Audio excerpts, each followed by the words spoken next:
Hey, this is David Rovix with another episode of my generally every Wednesday and sometimes other weekdays live streamed internet show Discussions with David, which gets turned into a podcast afterwards, which people can find if you look for This Week with David Rovix wherever you get your podcasts, or go to davidrovix.com/this week, or get the David Rovix mobile app. And we're broadcasting live on YouTube, Twitter, and Facebook as well. And if you are watching live on one of those platforms and you want to share this with folks, then feel free to do that. And I just realized I didn't put the title of the show or who we're talking to on the bottom, which is generally there. This is not the most professional introduction I've ever done, typing and talking at the same time. However, today we are spending the hour with George Katsiaficas, who is, and I know how to spell his name too. And George was a professor for decades in Massachusetts, and it has authored many books, including some of my favorite books, including The Subversion of Politics and The Imagination of the New Left, and many other books. And he speaks to us now from Chicago, and that's a sloppy introduction, but it'll improve as the show goes on. George, great to see you. Good to see you, David.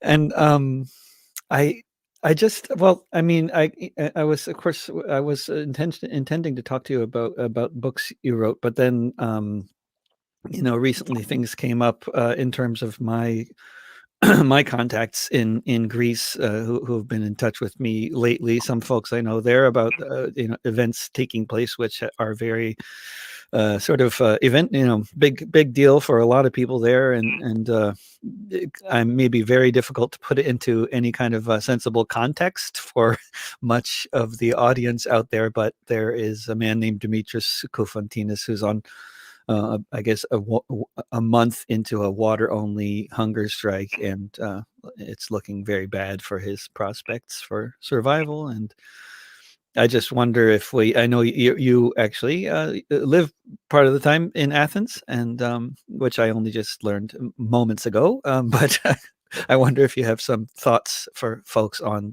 on what's going on in Greece. Well, thanks for the question, David, and it's good to be on the show.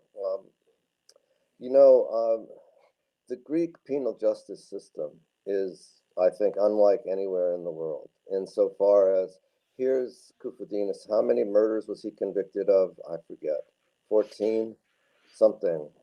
He was very tough, left, militant, and imprisoned, and he was given many furloughs to leave the prison a week at a time, go see his family, see whomever. And, he returned to prison. And with the defeat suffered by Greeks, that is, Syriza's selling out to the Germans or to the European Union, and the new elections, which brought new democracy to power.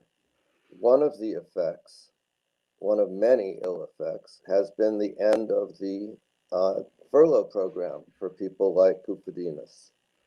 And he's suffering from that, in that, there's lockdown, searches, everything happening in that prison. And, the Greek movement as a whole has suffered a tremendous defeat. And I think the kind of desperation we see from Demetrius is very similar to the desperation of Bobby Sands, the IRA hunger striker who starved himself to death. And to A lot of similarities there, aren't there? I mean, in terms of the government that's in power now and the government that was in power when Bobby Sands was on hunger strike. the Red Army fraction, the RAF people in Germany, who, some contend were murdered, others contend committed suicide, or some mix of the two, all in a 3 or 4 month period in Germany. And again, it was the similar context of all three of these tragedies is movements, popular movements, suffering a great defeat. And, the end of the 60s, early 70s, however you want to think of that time frame of the New Left, led to re-examination of people who were very active of their lives. I know for me, it was a very difficult moment when I realized the revolution wasn't happening, not in a linear kind of a process, that it would be building step by step and in a ever ascending process leading to final victory. And If that's even the case, right? I mean, Martin Luther King said the moral arc of the universe is long, but it tends towards justice, and but I kind of tend more to uh, I like, at this movie, Oh Lucky Man. I don't know. At the end of the movie, I'm not giving it away if you happen to want to see it. It's a very interesting, bizarre movie. But at the end of the movie, there's some spray paint on the wall of a city somewhere, and it says, "Revolution is the opiate of the intellectuals." yes, yes. Yeah. And that Um, that that feels very real. I mean, because there is, I mean, this arc that we hope exists. I mean, there is no necessarily. I mean, it seems like 12,000 years ago, our brains were bigger and we were smarter. I mean, it doesn't really bode well for the human. I don't know. I mean, the realization of exactly what you just said, that in our lifetimes, we are not going to be, let's say, conducting ourselves in the ways we had imagined, that there's a tremendous sort of paradigm shift we need to make. Some people cannot do it. I know for me, my kind of transition, I became convinced by many friends that I should write and that what I had to say was of value. I was, frankly, if you must know, I was covered in grease under a car in the driveway at Red House, the commune where I lived, where my friend Lino, who was an illegal from Hermosillo, Mexico, living with us, I came out to, covered in sweat and grease, and he looked at me and he said, "Do you like what you're doing?" And I said, "Well, I have to do it. I have to make money." And he said, "Well, why don't you become an intellectual?" And I said, "Well, you think I could do it?" And he said, "My brother did it, and you're a lot smarter than he is. So I think that was the moment I said, oh, maybe I should think about writing. People, and I did write a few things for the movement in Ocean Beach, and people responded very favorably. We had a large movement in a small community, and very lucky to have people around like Herbert Marcuse, Frederick Jameson, who spoke at the Left Bank bookstore that I helped to start. Mm. And so we had an intellectual, in let's say, an organic intellectual kind of thing going, but it was another step to think of it as a way to make money and to that transition.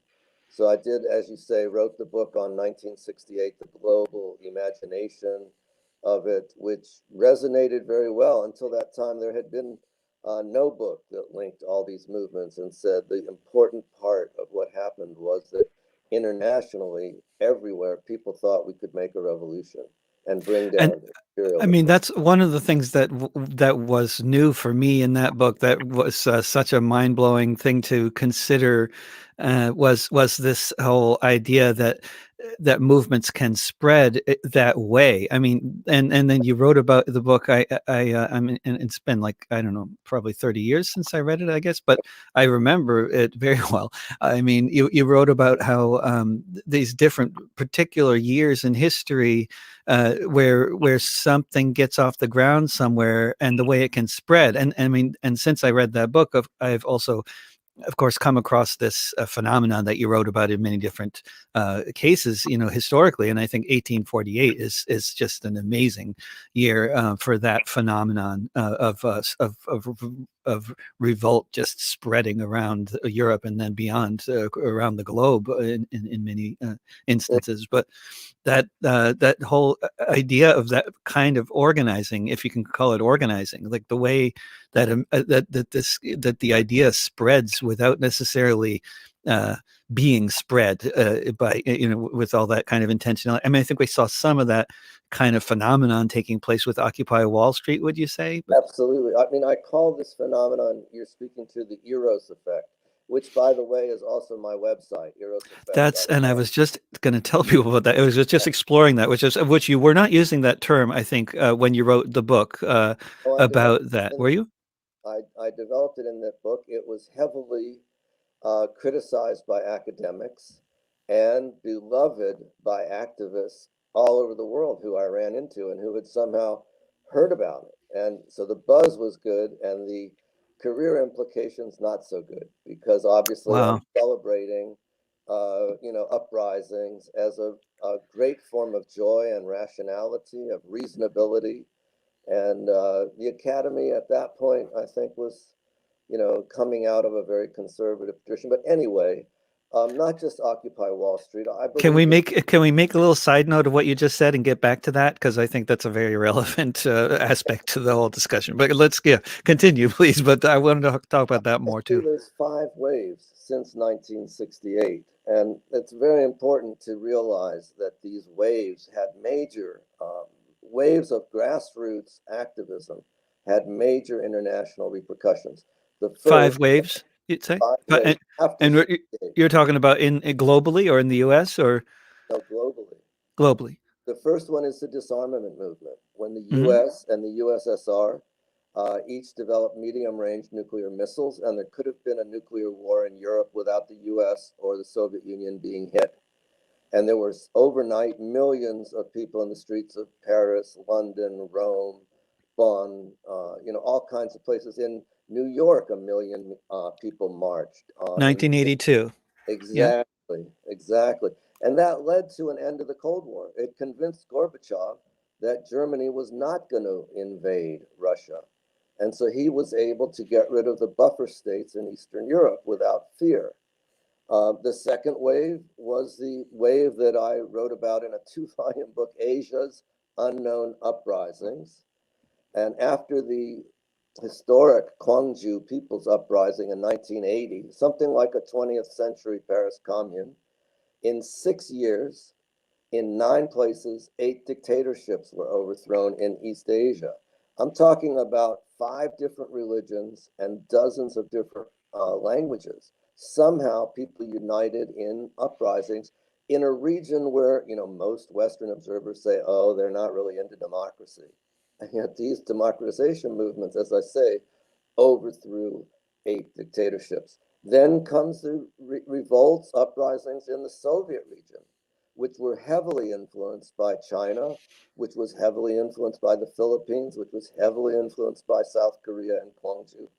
And of course, in more than 7 countries, regimes were overthrown between 1989 and 1992. Then in the alter globalization wave, which is, I think, when we met, coming from the Zapatista uprising, 1994, Seattle, 1999 became probably the most famous of Hmm. those. And then February 15th, 2003, there were more than 30 million people in the streets talking about the ill effects of the G8, of globalization as it existed in capitalism. And, it was, again, had a tremendous influence on debates and policies all over the world. The fifth wave is, as you mentioned, 2011, the Arab Spring, the Spanish indignados, the Greek occupation of the square, and leading to Occupy Wall Street, all of which happened in synchronicity. And I love to tell the story because people say, well, how can you connect the two? I love to tell the story that people in Egypt ordered dozens of pizzas delivered to the Occupy Wall Street protesters. On the, Ah. and people, that's okay. People can relate. Now there is real concrete solidarity and international connections to what seem to be spontaneous uprisings. Oh, I love the pizza story. That's fantastic. That's a chorus to a song right there. That's a great idea. I bet you can find it on the Oh on yeah. yeah, on the web. I love the way that you lay that out there in terms of the connections between those different uprisings and movements, which aren't always connected with each other. Actually, I mean, it's actually I don't hear, I don't hear other than you talking about it. I never hear people making connections between like the Gwangju uprising and like Tiananmen Square and the Burmese uprising around the same period. They're all I yeah, separated. no, I mean, in China, very often when a book is or newspaper is something that people think should be read, they take it apart and paste it up on walls, and people will stand and kind of walk down reading it, whichever direction it's going. And I, from a eyewitness who was in Tiananmen, told me a photo book about the Kwangju uprising was taken apart and plastered up in Tiananmen Square so that everybody who wanted to have a look could have a look. And so, there are other connections we could make, but there's a very concrete one that, obviously, in China, an uprising in South Korea against US imperialism would get tremendous play in the media, even with the Chinese censors, or especially with the Chinese censors, one could say. Mhm. So people knew about it. And, the events in the Philippines with the overthrow of Marcos in 86, the Korean uprising, June 87, which overthrew the dictatorship. The uprisings in Burma were not well covered in 88, nor were the uprisings in Tibet in 89 covered. But the previous South Korean and Philippines uprisings were very well covered in the media in China, which people have told me that they were able to view footage of it. I remember I was living in Berlin in 1980 in West Berlin, but we could watch East German news and West German news, both of which extensively covered the Kwangju uprising. And I was blown away. I was like, who are these people? When I saw the footage of the armed fighters and the rallies in Democracy Square with 100,000 people debating what to do in the midst of fighting against the military, it was an astonishing event to sort of catch a glimpse of. And it wasn't until 20 years later, that I really had the opportunity. I was invited to Korea, and the book on 68 that we were talking about had been translated and become something of a bestseller. It was in its third printing when I arrived, which I had no idea about. And I was, Really? That yeah, happened without your knowledge? exactly. I mean, I got this sort of email uh, as I recall, I got the email after the book had been translated and published, asking my permission, saying, "Well, we hope you don't mind," or "We hope you agree," Maybe and they had a suspicion you really wouldn't mind. well, they thought that it wasn't going to, that their list, they were a radical publisher, was not selling a huge amount, Right. and this one all of a sudden took off because the dictatorship had been ended, and people were really open up to what's happening in the rest of the world, and to hearing, reading that history. So uh, it Yeah. really opened a lot of doors. It changed my life. As you know, I fell in love with a woman and the love of my life who From South after Korea, which is was meeting her related to your studies of what was going on in South Korea? And absolutely, she was from Gwangju, and her first words to me when we met, introduced by a mutual friend, were "Yankee, go home." She was she was excellent. a heavy duty activist for years and had been working with released North Korean political prisoners, most of whom returned to North Korea. Sadly, she died in 2012, Mm, but we had, a good 13 much too years young. together, and much too young. She did produce and direct an amazing film called Veritas, Mm. Harvard's History, which won an award at the New York International Film Festival Best Documentary. And I miss her tremendously still, but Shin Eun-jung. And I'm thinking, in fact, David, even with the lockdown and everything, I want to go to uh, Gwangju to visit her grave and to meet her mother again before Mm. long. So I'm wondering if I'm going to be able to do that. Excuse me, everybody. Mm. It appears that my battery is low. Don't ask me how. Is that what that buzzing is? A low battery? I don't know. I might have to switch phones in a moment. Yeah, sure. No Let's see problem. how far we can get. Let's see. See what happens. The way that the 1980s were depicted in the American media during the time and since then, I mean, it was like a period of sort of everybody was sort of either asleep or making adjustments. There David, is the phone dying sorry, there, or oh, no worries. no, I think I got it right. Okay, All right. go ahead. Oh, there you go. There's still that buzzing. Is that over in your end, or am I over here? Well, maybe that's happening Well, outdoors here. I don't know what's going on. Some I kind don't of know. vibrating sound. As long as there's no explosion at the end, then it's all good. All right. Yeah. Well, it, the 1980s, like, I mean, if you were not at that march in New York City in 1982, and I interviewed one of the organizers of it not long ago, and you would just not know it was happening because the media just pretty much ignored it, and that's how they were with protests generally up until a certain time. When they started paying lots of attention, which is it was a strange kind of phenomenon. How they used to just completely ignore us or vilify us, and then they started paying all this attention, like around Occupy Wall Street and around Cindy Sheehan's encampment in Crawford. They're all blanket media coverage. It was kind of very bizarre, and things don't always they haven't been always consistent with how the media deals with these movements. But in the 1980s, they just ignored everything that was happening for the most part. But there was a lot going on all over the world, and as you have written about extensively, and one of those movements that was happening, it was in Europe, and with the autonomous, or in Germany, known locally, the autonomen, right? The autonomous movement in Germany in the 80s, and as you wrote about in Italy in the 70s, it was a big movement, and it just seems like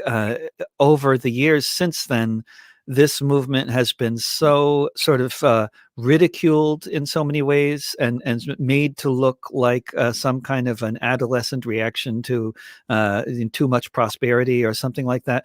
But it seems to me that it was an extremely important movement with all sorts of things to say about the basic relations in society and how society should be. Uh, and that's when I was first reading your book, that I think when you had just written the book about the European autonomous movements of the 70s and 80s.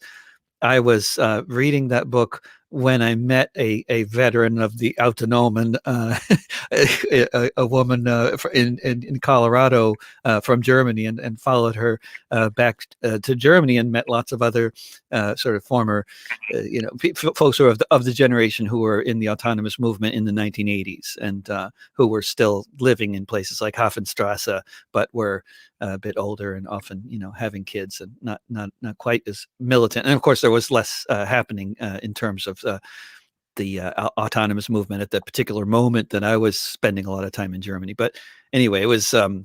There's so much to that time period, and I wonder if you could just talk about the significance of the autonomous movement in Europe of the time and the legacy of it. Well, Or yes, I mean, after the movements of the '60s, the New Left, really, the what remnants remained became, let's say, old left sectarian type Marxist Leninist groupings, and a couple of social democratic endeavors. But in Germany, in Holland, in Denmark, Switzerland, uh, in Italy, there were movements that, as I like to say, were between ballots and bullets, between Marxist Leninist dogmatism and utopian thinking that wasn't tied to practice. And these movements, lived in squatted houses so that their everyday lives became greatly transformed. Patriarchy became an issue with which they grappled, as was capitalism. So they were movements against capitalist patriarchy. They grew out of many streams: the feminist movement, the movement against the military, the movement against war. But they congealed in some kind of revolutionary formation in societies that were not at all ready for revolutions. So they became insular, but they became extremely militant in confronting things like nuclear weapons, nuclear waste. They actually, it's fair to say the autonomous movement in Germany, the Autonomen, in combination with conservative Bavarian farmers, stopped a nuclear reprocessing plant at Wackersdorf, which would have given Germany, West Germany at the time, the ability to build nuclear weapons, which nobody wanted and nobody wants, or very few want. One must say there are those in Germany who do want them. And But the Secretary of Agriculture at the time, I think he said, farmers are stupid; they won't mind. Right? I mean, they really messed up in their PR campaign at the time that they were trying to start that reprocessing plant. Was it the one in Gorleben, or is this the one no, you're talking Gorleben, about? it was a nuclear waste site where I actually was at that encampment many times and In helped. Gorleben? Yeah, yeah, me But too. Wackersdorf was in Bavaria in the south, Okay, and it okay. was to take nuclear waste and turn it into uranium grade nuclear material that could be used for bombs. And the government itself was so stupid, they believed, oh, these conservative Bavarian farmers and these punked out kids from the cities, the Autonomen, will never be able to talk to each other. Instead, they had this amazing alliance that defeated the German government's plans for the nuclear reprocessing Ah, I plant. love it. So yeah, I mean, and this movement continued to spread into Eastern Europe, especially after the regimes there were overthrown.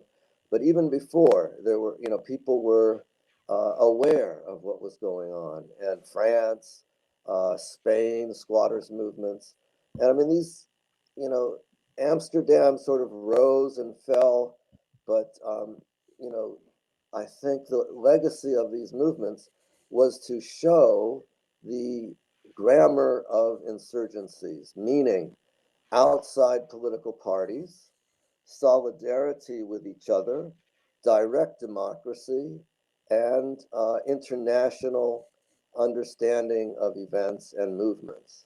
This is the definition now of movements. So, looking today, David, at places like the Sudan and Algeria, movements Tremendous uprisings going on. and they have the same grammar. They have that grammar of outside established political parties, direct democracy and assemblies, international solidarity and understanding.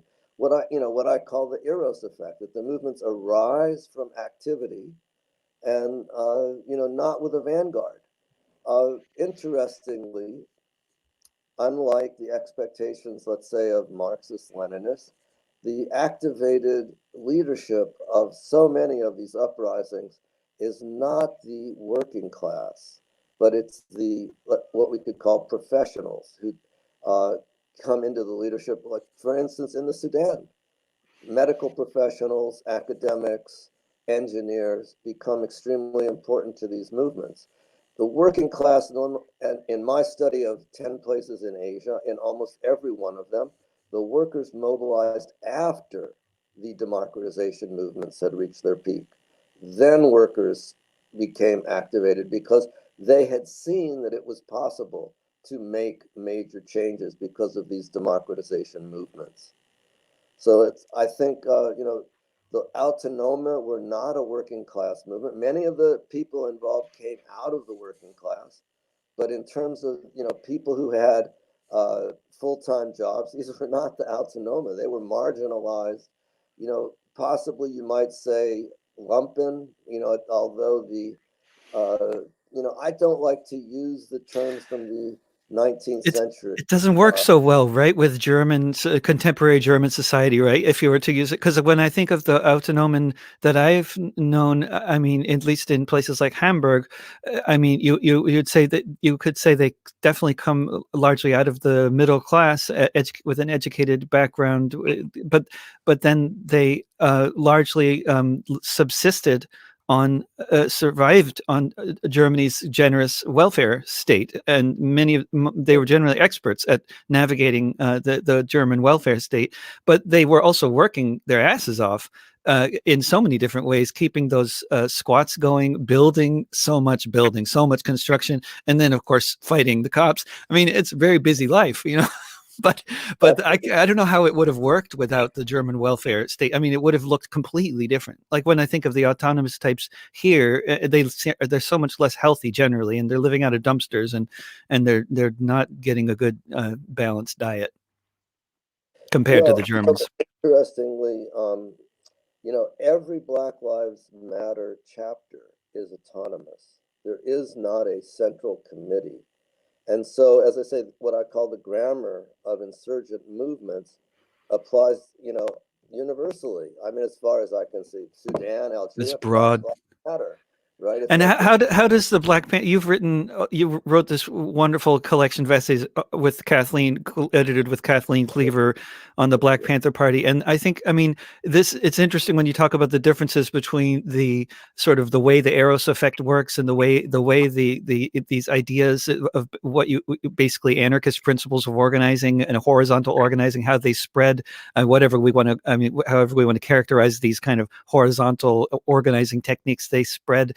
But the Black Panther Party, in a way, it very much fits in with that kind of phenomenon in the sense that they became a very popular phenomenon, much bigger than the organization itself, right? But at the same time, it was also also a hierarchical organization, right? Absolutely. I mean, and in my view, that was the principal problem of the Panthers, was that as a hierarchy, Huey was at the top, and he kind of, when he went off in his direction and became a crack addict, I mean, what can you do if you're in an organization where you're, stuck with a leadership like that? But the essay I wrote for that book, the about the Revolutionary People's Constitutional Convention, in September 1970, when more than 10,000 of us gathered in Philadelphia under extraordinarily repressive conditions, but we wrote a new constitution for the United States. And you know the the I compared the content of what the workshops wrote. We broke down into workshops and wrote about what the society should be like in about 20 different areas. And I compared those with the original 1966, 4 years earlier, Black Panther Party program. And so, for instance, the Black Panther program said they want all prisoners, Black prisoners, to be tried by a jury of their peers.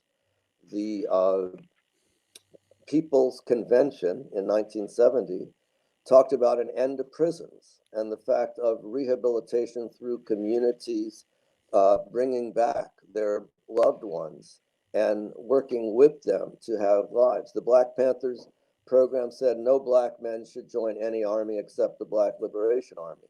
The People's Organization constitutional proposal said standing armies should be abolished. There should not be standing armies. Uh, the People's Organization said the use of the word man in every part of the Black Panthers program should be replaced by men and women or human beings. That the family, alternatives to the family should be encouraged. Those documents are all available, on my website, the Revolutionary People's Constitutional Convention. One of the great unknowns. In fact, there are historians who deny it ever happened. Sorry, folks, I was there. That was the first time I met Muhammad Ali. He was there. I don't remember where I stayed, and I don't remember who I went with. I've asked a couple of buddies, "Hey, where did we sleep?" And they were like, "I don't, where did we sleep? I think we slept in a basement of a Black church because they opened their basements to us." And the Panthers, magnificently arranged food for everybody. I mean, we were, but all over the country, buses were stopped so they couldn't get there. The night before the convention, the Wow. Rizzo, the police chief, had the Black Panthers in Philly busted and paraded naked. He paraded the men naked through the streets of Philadelphia. But we showed up, and we were very strong. In fact, one of the things that, I mean, some people have written about the Black Panthers, uh, you know, sexism or failure to fully embrace gay liberation. The opposite was the case, in my view. I mean, that was the first time the gay liberation movement made a real public appearance in the movement. when there were, I don't know how many, more than 10,000 of us crowded into this hall, people outside. And the last group to enter were gay people coming in into the upper parts of the bleachers, chanting "gay, gay power to the gay, gay people, black, black power to the black, black people, brown, brown power," et cetera, et cetera. Continue it, and it was really, I mean, it was a goosebump moment. Huey had Mm, come out and said that the Black Panther Party supported gay liberation, that any man who was threatened by gay people should examine his manhood, and he mm, made a very tough and strong statement about that. right. So and the vast majority of the Panthers were themselves women who were not about to take, you know, stuff from men without uh, problems, causing problems. So, uh, I think there's a lot of mythology about the Panthers, but they were a hierarchical organization. But the movement they stimulated, I should say movements, more than a dozen international Panther formations appeared.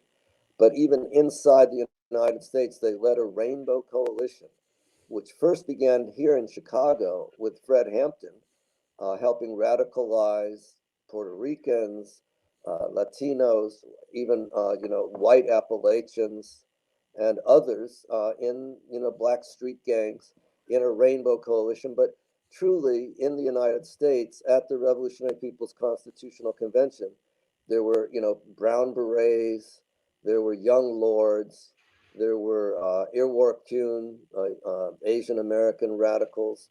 Uh, there were Native American radicals, AIM had formed. So, from the grassroots, all these various uh, formations, which were inspired by the Panthers, certainly, and by the civil rights movement generally, but especially by the Panthers, coalesced together in a major force that wanted to reshape American society and change the Constitution to a truly democratic one. That sounds an amazing conference, and the document that came out of it, and the opposition to it, and then what came out of that?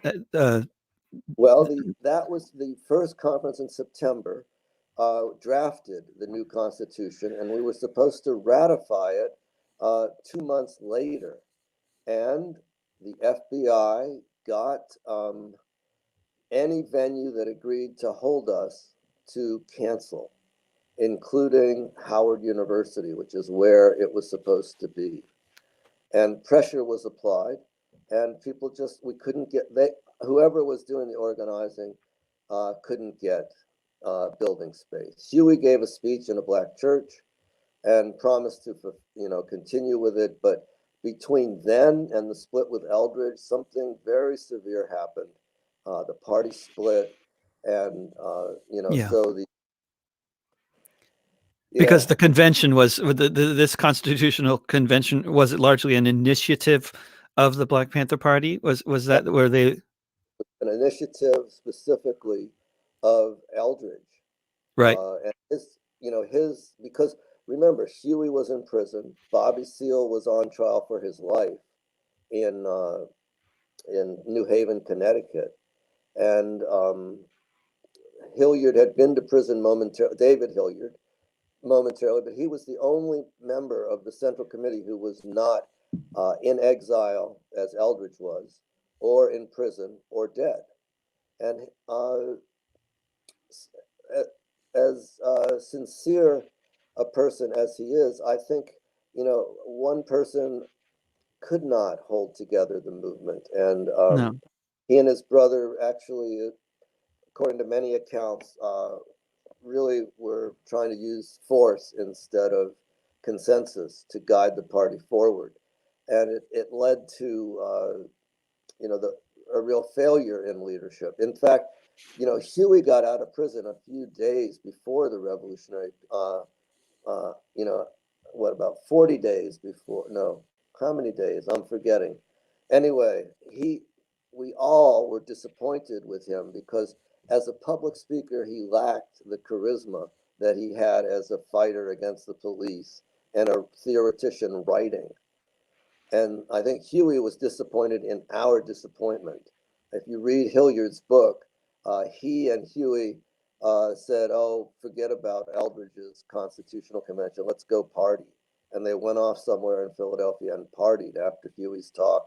Really didn't arouse people. I mean, Michael Tabor gave a speech that was unreal. I mean, it really electrified people. Audrey Jones, the chair of the Boston Panther, again gave a very inspiring speech. But Huey's speech really fell flat, and sadly, for all of us, he ended up really, leading us in directions that were not particularly healthy. Hmm.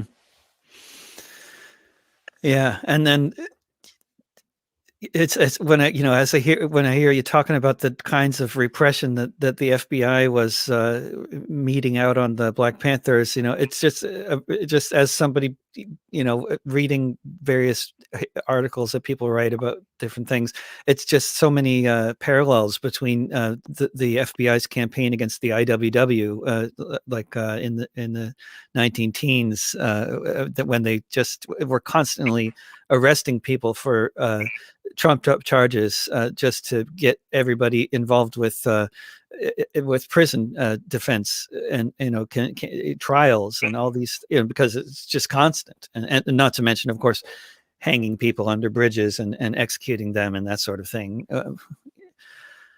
Yeah, it's Yes, the FBI's whole legacy. It's been their whole legacy. Their entire. I mean, they're always getting involved with social movements in order to destroy them, and it just. I mean, I think about what's going on today. There's been a lot of social movement activity in 2020, and to say the least, and then I always wonder, what is the role of the intelligence agencies? Where are they positioned here, and what are they? How, in which ways are they trying to sow division? And I mean, everybody on the media is always talking about the Russians, and of course, the Russian government, I'm sure, is involved with sowing division within American no, society in whatever different ways. Perhaps everybody's, all intelligence agencies are doing that, but I'm much more concerned about our own. right, right. And I mean, nowadays there's so many different agencies with, so much power. ICE, for instance, has played a role in repressing, the largest real uprising before Black Lives Matter, which people say, and I think rightfully so, is the largest uprising in U.S. history in terms of numbers.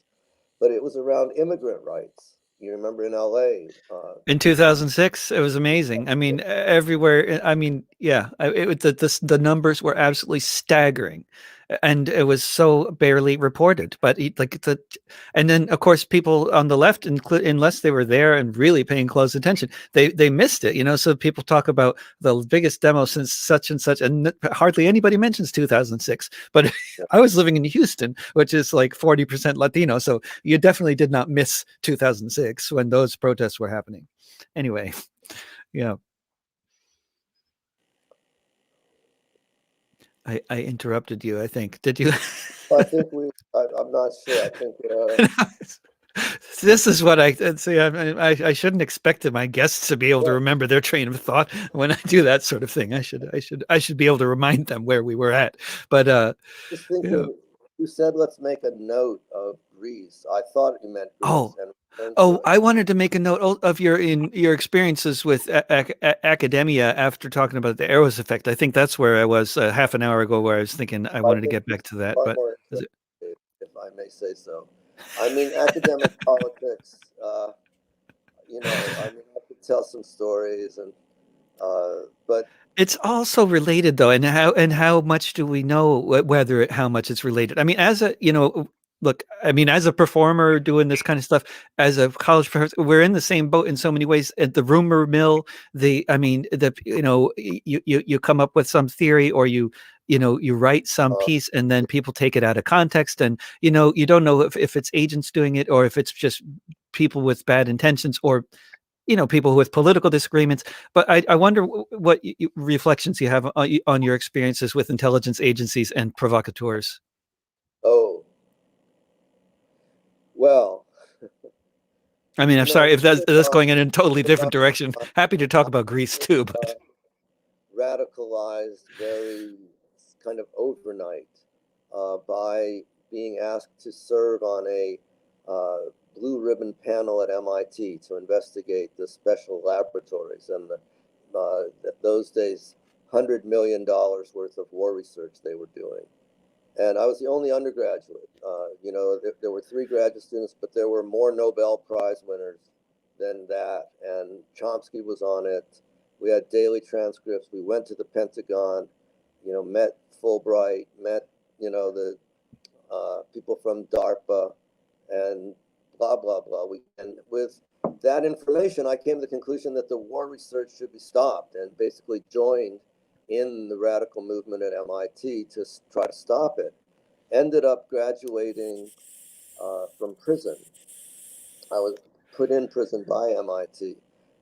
But before that, some of these right-wing magazine writers, as I recall, it was the Alsop brothers or something, wrote an article about radicalism at MIT and said there's, one professor and one student who simply have to be, controlled. And they mentioned Noam Chomsky and me.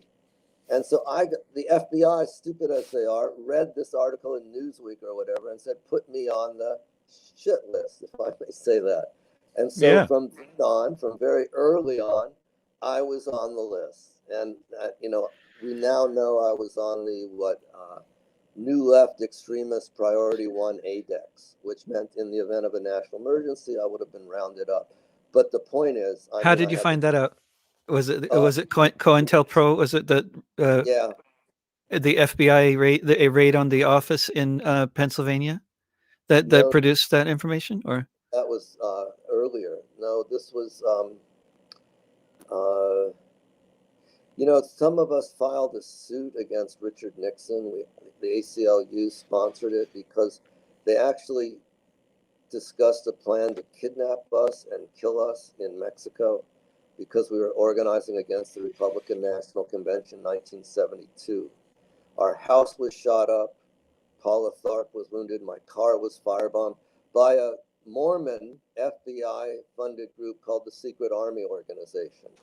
And we were deeply on the list. And in very so overt ways, but then also in lots of other more subtle ways. I mean, over the years, and like in ways that you can never know, probably, right?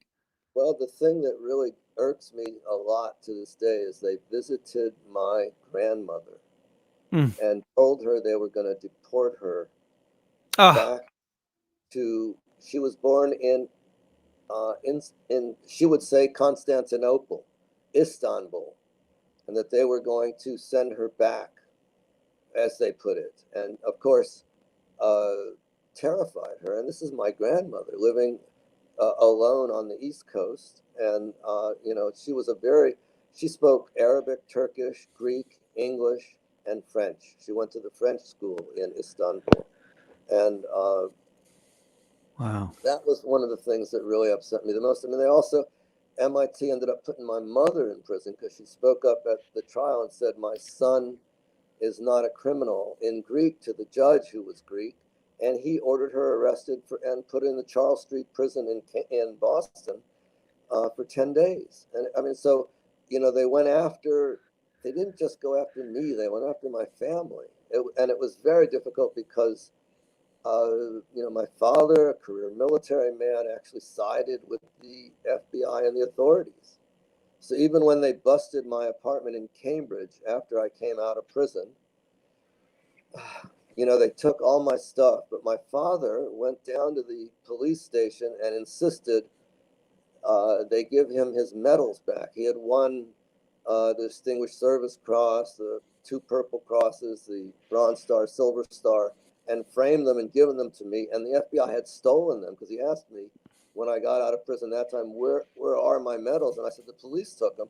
He went down to the police and got them back because he said, look, guys, I don't know what he said, but he was on their side, and he it was actually, frankly, that's why I moved to San Diego. Was I just could not take the giving my family so much pressure, uh, Mm. because I couldn't hide.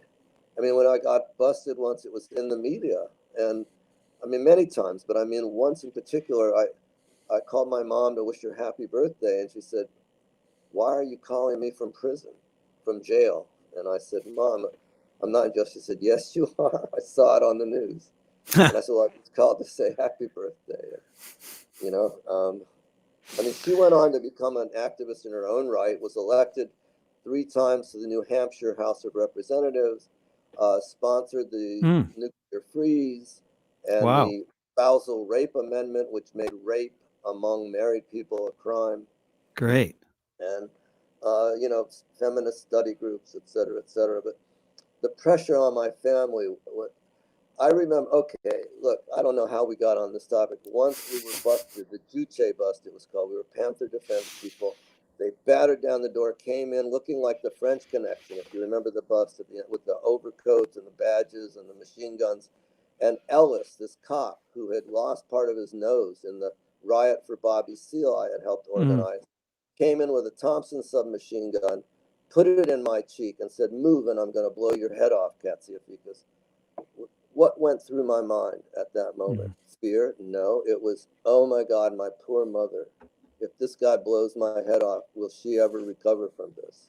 I Hmm. mean, so I had to get out of Massachusetts at that point.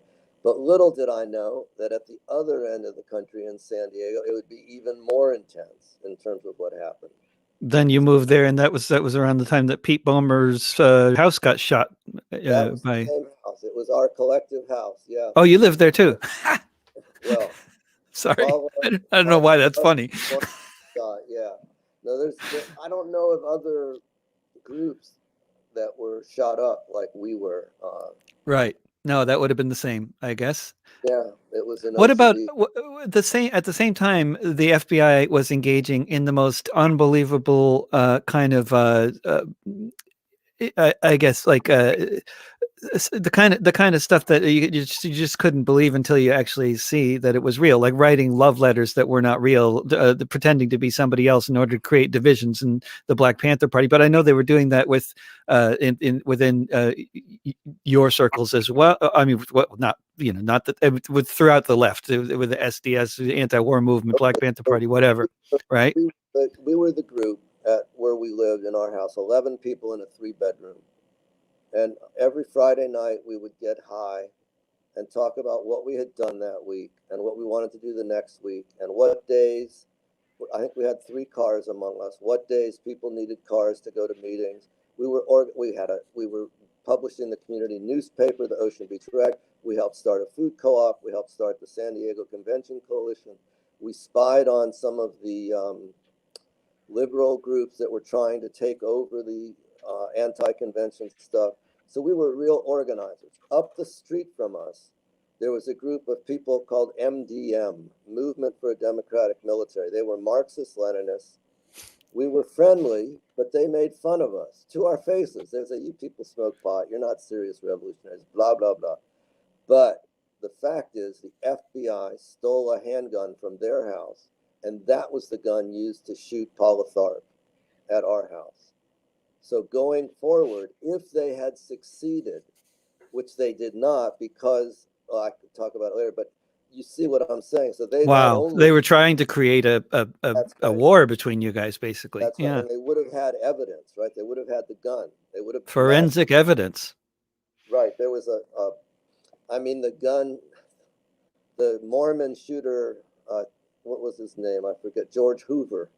His What? first, Really? yeah, Great. went into the window frame. So there was a slug right there. And the second one, went into Paula's arm, and she was never able to fully extend her arm after that. So, yeah, they would have had forensic evidence linking the MDM people to the attack on our house, on our collective house. So that was in the movement. Typically, splits were uh, made more severe, like the us and the Panthers, right? The FBI sent notes to each side saying, the other side, we're going to kill you. we're going to kill you. And it led to more and more security, tensions. And as you remember, John Huggins and Bunchy Carter were killed by us member, Tom Boozy, in LA at UCLA in Remind me of that. That was a dispute over student government money and allocations to black groups. The us wow. member, being, at the time it was called us, shot and killed John Huggins and Bunchy Carter on the campus. And Bunchy, of course, was one of the leaders of the Slauson Street Gang, was a very, I think he was the captain of the LA branch of the party, a very important organizer. And John Huggins, who had been married to Erica Huggins, who remains very prominent in Hollywood and film production. And she was on trial for her life with Bobby Seale in New Haven. So they really struck at the center of the party there in those assassinations. Yeah. When you when I think about the future, there's so many interviews where they're always asking, people like, "What gives you hope at the end of it?" But it's like, I'm not sure if that's a very good question because I mean, it just seems like. Well, you were mentioning earlier on that the arc of justice goes in somewhere or another in the right direction eventually, something along those lines. But do you think it really does? No, I don't. I'm sorry. No. I agreed with what you said. I think you misunderstood me, that there was a point in my life where I realized revolution was not a linear ascending process, and that perhaps or not ascending at all, maybe. exactly Yeah. Okay. these days is, look what we're doing to the planet. Look what we're doing to Yeah. each other. We can't say. And I liked what you said. I mean, I don't know if you know philosopher Ibn Khaldun, who was, postulated the labor theory of value, postulated evolution 400 years before Marx and Darwin. Uh, but he liked to talk about augury, intuition, fortune tellers, astrology, and all these ways that our brains functioned coming out of our traditional mystical types of knowledge. And the knowledge today that we're only using a small fraction of our brains, that the focus on rational scientific thought has overwhelmed other parts of the brain. Of course, rational scientific thought has made tremendous technological progress, but at a great cost. And moral development has lacked. Ethical development, forget about it. And mystical powers. I think if one of my daughters calls herself a witch and is part of a coven and is very radical, I don't know. And they are reclaiming that kind of knowledge or seeking to reclaim it. And, it seems to me young people's, what is often called identity politics, actually has a universal truth to it and a universal appeal. The easiest way for me to explain it is to say black music is our music. It's universal music. It's not just for black people. And I think, feminism means the liberation of all of us from restrictive gender roles. Trans gay liberation means all of us are going to be freer to be fully who we are. Mm. And, so it really bothers me when, universal and particular are opposed to each other. I think we have to find the universal in the particular. Mm. And so that's what I think is going on with a lot of grassroots movements in the universe these days. And do you ever just look at how messed up things are and think, well, if we ended up with another one of those moments where the right kind of sort of methods of organizing and the right kinds of goals were to just sweep around the world as has happened in the past, that could just change the whole equation, the whole future. Well, I'm not sure that one single insurrectionary period can change the whole thing. I mean, when I was talking about myself, thinking a revolution would happen in my lifetime, I fully, even when I denied that and said, okay, look, I better become an intellectual to support myself and also to help be part of the movement. I thought when I was going to be the age I am now that we would be the ones in Washington taking over or trying to take over. But it's the far right, the neo Nazis, Alpha 66 progeny, who are the ones who are there. So it's, you know, history moves in very strange ways, as we've both acknowledged, not in a linear fashion, not in an ascending fashion. And I think what it's going to take are many such periods of insurgencies to attune not only, let's say, humanity generally, but also those of us who remain, let's say, committed for life to some kind of transformation. And the problem, of course, is that in these periods, individuals like Huey Newton will rise to prominence and then mislead movements. And I think that's why Black Lives Matter having no single leader and, you know, autonomous chapters, and why autonomy is such an important concept. I believe the lessons of Occupy Wall Street, for instance, of the Gwangju uprising, are that mass assemblies, popular assemblies, as in the, you know, the movements that we have seen, are increasingly going to be the way in which decisions will be made. We've seen it in the Sudan and in Algeria most recently. These are now becoming universally accepted all over the world. And I think even though assemblies will not be enough, that the consciousness, international consciousness, how can a unified program develop that can break down these global structures that oppress us all? And that's, I think, the real challenge, is to try to understand, you know, not having centralized hierarchical organizations, having assemblies, but how to link them up in a universal fashion. Yes, absolutely. Oh, and I was going to let you go, but I have to then ask, speaking of what you just said, what about what are your thoughts on what is it called, the DM movement, or the group that Yanis Varoufakis started up? Uh, Yeah, yeah, Varoufakis. There is a review of his book on my website, but briefly, those who work within the system have to obey the laws of the system. We've seen this time and again. For instance, in Germany, people who opposed the Gorleben nuclear waste site became so popular in their home district, they got elected to the parliament.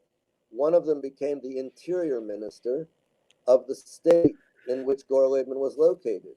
And when her friends and housemates and comrades sat down to stop trucks bringing nuclear waste to Gorleben, she was ordered by her superiors to call the police. And she did it. She called wow. the police. And this is, we're talking about people, you know, who are committed, who are radical, who have knowledge, and who were elected on that basis, basically being, you know, put in a position where they have to obey the law. And I think, you know, smart, Varoufakis is right. He's smart, but he played within the system. And I think when you do that, then you accept the system. You've already lost the possibility of revolutionary transformation.